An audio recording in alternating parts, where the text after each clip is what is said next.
Sean, we heard from the president this morning saying that Mike Flynn should ask for immunity. We also know the president has longstanding views on what immunity means. I mean, back in September, he said, if you are guilty of a crime, what do you need immunity for? So does the president think that Mike Flynn is guilty of a crime? I think he believes that Mike Flynn should go testify. He thinks that he should go up there and do what he has to do to get the story out. With or without immunity? Well, I mean, that's up to him and his lawyer to decide. I'm not going to give Mike Flynn or anyone else legal advice from the podium, but I will tell you that the president's view is he should go up there, he should testify. But the president gave legal advice from his Twitter account. He said Mike I know, Flynn but the should interesting, ask for immunity. right? And I understand. And he has said in the past that the only reason you ask for immunity is if you committed a Right, but crime. I think that the underlying point that you're missing, Jonathan, respectfully, is that what he's asking is go testify. Go get it out there. Do what you have to do to get there and tell Congress and tell everyone exactly what we've been saying for a long time.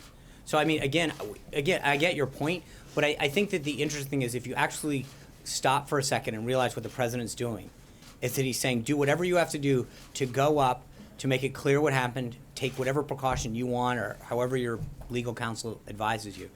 But again, I've heard in some legal circles that the president could have exerted legal authority with him and Sally Yates and others. It's quite the opposite. And again, I think that compared to the narrative that you hear from a lot of the folks in this room all the time is a little bit opposite. Here you have a president who is telling Mike Flynn and others to go up there, make sure, in fact, we talked about the other day with members of the administration that the president we've made volunteered.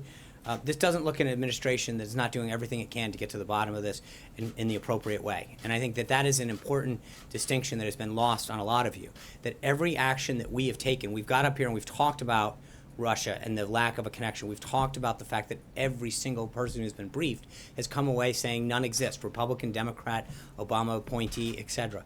And yet at the end of the day, the narrative still comes at us. And now we're going to the point where we've actually encouraged people to go talk to the House and Senate Intelligence Committee and the appropriate investigators so that they can continue to get to the bottom of this and get it aside from us. I think that's quite the opposite of what you would normally think that somebody who was not trying to get to the bottom would do.